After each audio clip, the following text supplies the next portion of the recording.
Welcome to Influential Entrepreneurs, bringing you interviews with elite business leaders and experts, sharing tips and strategies for elevating your business to the next level. Here's your host, Mike Saunders. Hello and welcome to this episode of Influential Entrepreneurs. This is Mike Saunders, the Authority Positioning Coach. Today we have back with us Dan Saccal, who's the president of Vision Wealth Management, and we'll be talking about preparing for the unexpected in retirement. Dan, welcome back to the program. Hi, Mike. I appreciate you having me back. You're welcome. Hey, it makes me think preparing for the unexpected, like the old saying, expect the unexpected. Well, if you expect it, then it's not unexpected. So it's like that whole, conundrum. But we know that there's unexpected things that come up in retirement, no matter what the great plan that you put into place. There's always going to be some hiccups or some bumps in the road. So talk a little bit about where you start the conversation with your clients in helping them prepare for, okay, here's some things that can be unexpected, and here's how we're going to handle them. Well, that's exactly correct, Mike. We, it's all about the conversation. And, I think people realize life can throw them curveballs, but they just don't know because this is their first time going through it. They don't necessarily know which curveballs that might come up on them. And, when you're retired, you might get hit with additional taxes. You might have a long-term care situation. Whether it be at home or in a facility, the dollar, sometimes inflation is a lot worse in some years than others. And, if you're living on a quote fixed income, that's a big curveball to hit. So we help our clients plan in our discussions for all of these potential situations that come up. And if none of them do, then it's, they're just on the bonus plan. But we plan for it in case that it will happen. Yeah, you mentioned several things like taxes and nursing home and all of these kind of things. Let's kind of briefly talk through a couple of those, like taxes. I think that it's cliche to think like, oh, well, when I retire, taxes, I'm going to be in a lower tax bracket, but that's not necessarily the case, and there's no guarantee of that. So where does your view on where taxes will go and how to plan for them ahead of retirement? Well, it starts with a previous conversation you and I had, Mike, and that we teach our clients to segregate their money. So, some for income and some for growth. And these situations are exactly why, because these things do happen.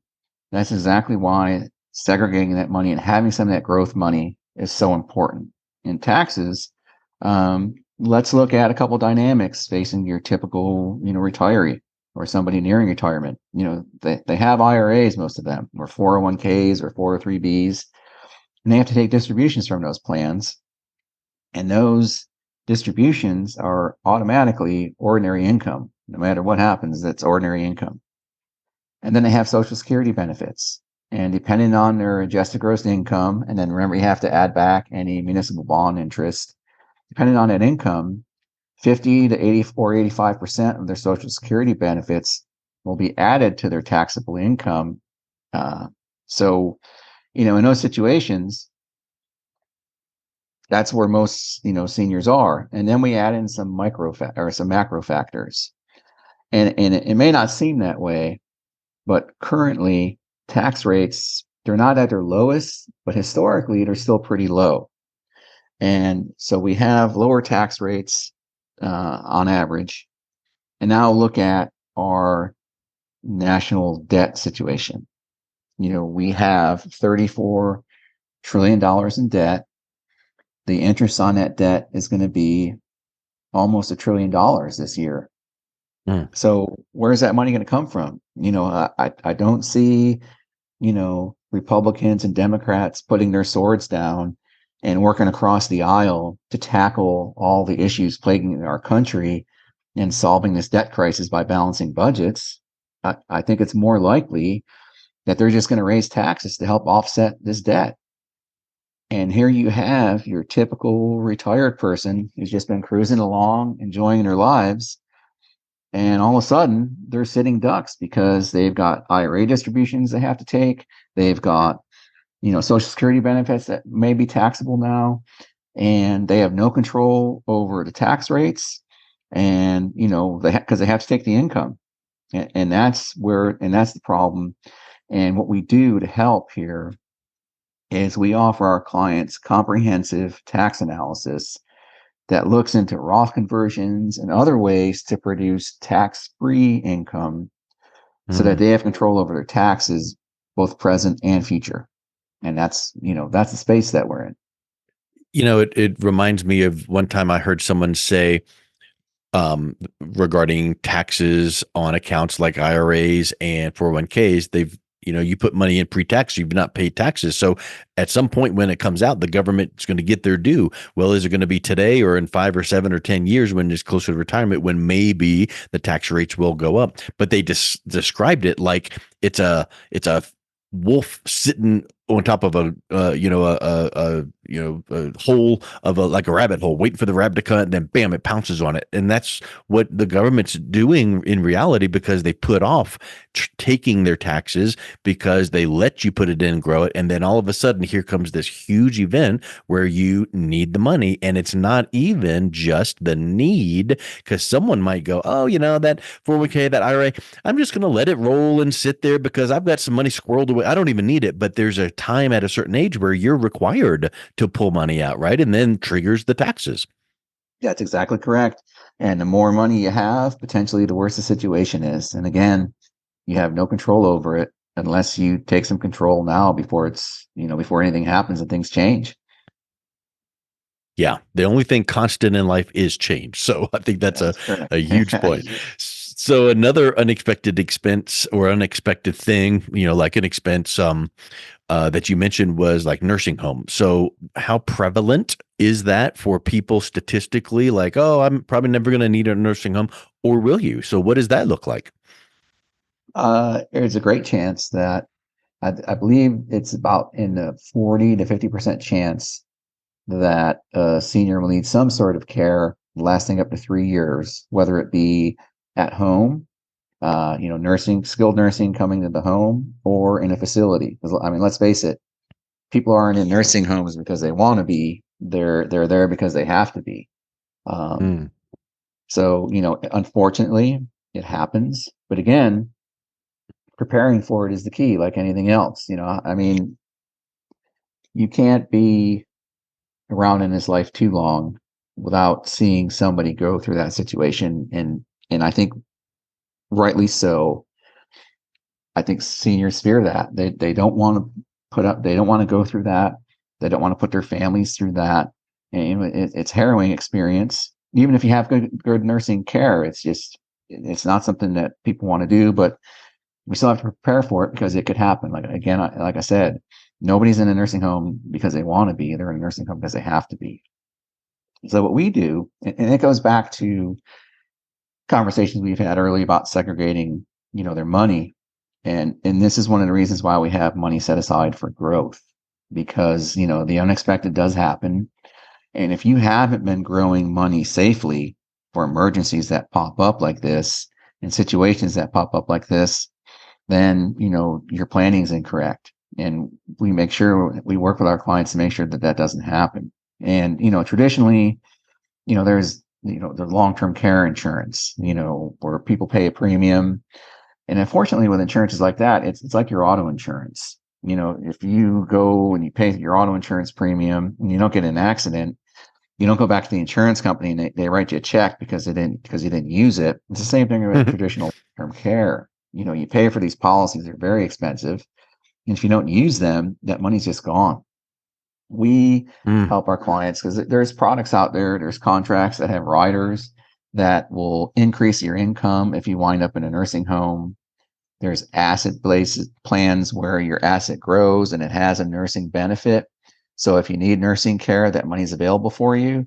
And if not, you get your money back or your heirs wind up with the money. So there's other ways to compensate for this if it happens without throwing money away that's never used if it doesn't happen. Yeah, And that's that's a what we do for our huge clients. point. Yeah, I love that Well, example top about of mind, the right? car insurance. Yeah, it really is, because I wish I could call up my homeowner's agent and say I didn't have a roof claim, give me my premiums back, but that's just the cost of insuring your house or your car in your example. One thing you mentioned too about nursing facilities versus in home.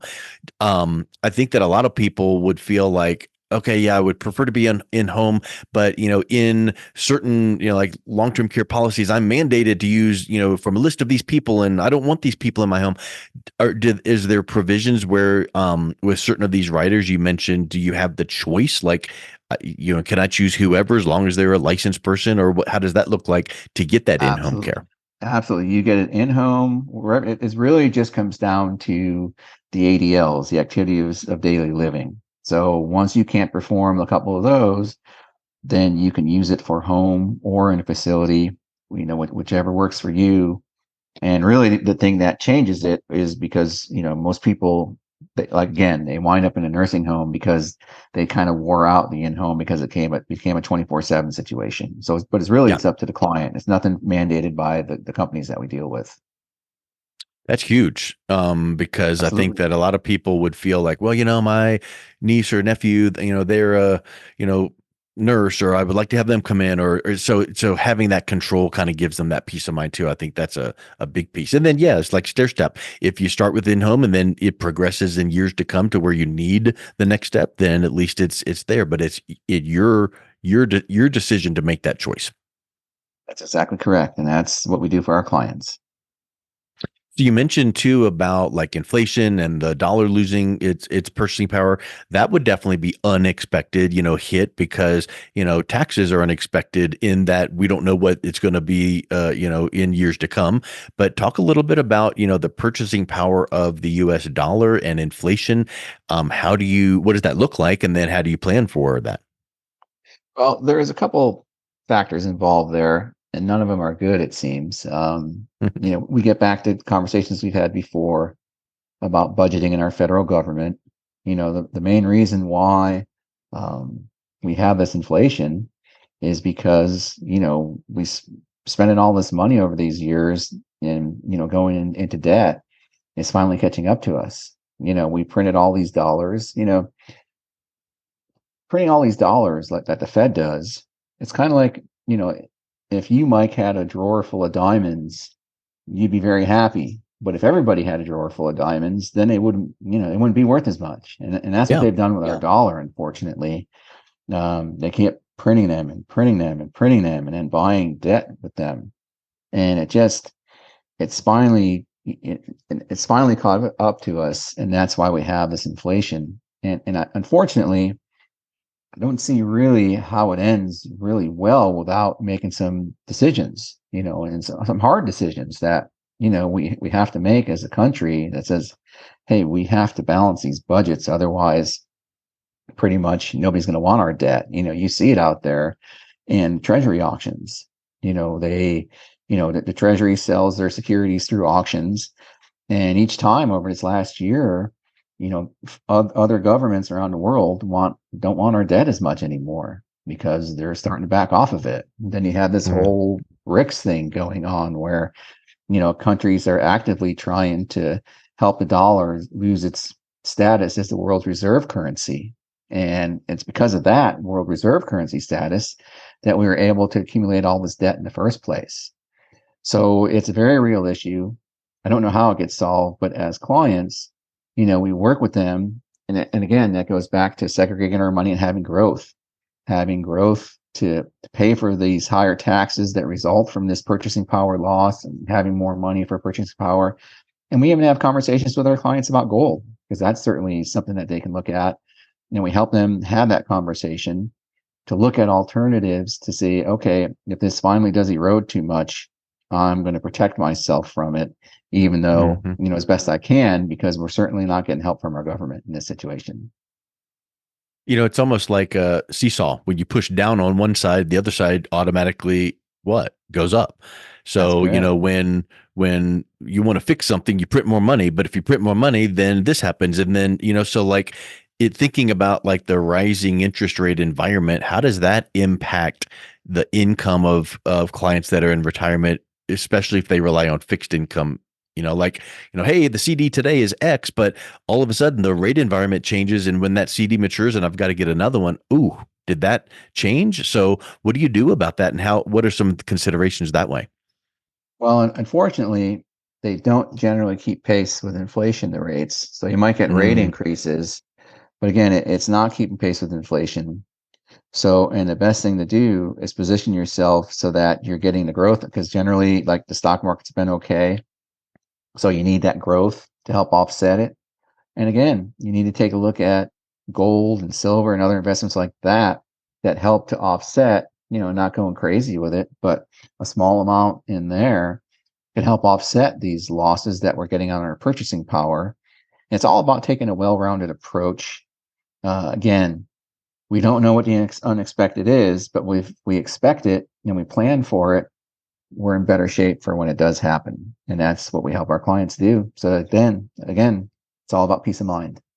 peace of mind and comfort knowing that we put the right plan in place and then we watch it. We don't just assume it stays the same. We just double check and verify it. So I think that is such a great approach. And these were not fun topics to talk about, like unexpected events, but they need to be talked about. And I just like your approach of being cautious and careful and planning for them, so that if they come up, you're handled. If they don't, you're ahead of the game. So that's so great that you take that approach, Dan. If someone is interested in learning more about what you do and also reaching out and connecting with you, what's the best way that they can do that? They can reach me directly at 561-310-6904, or get on my calendar through my website at VWM Inc. That's VWM Vision Wealth Management Inc.com. Excellent. Dan, thank you so much for coming back on. It's been a real pleasure talking with you. My pleasure, Mike. Thanks so much. You've been listening to Influential Entrepreneurs with Mike Saunders. To learn more about the resources mentioned on today's show or listen to past episodes, visit www.influentialentrepreneursradio.com.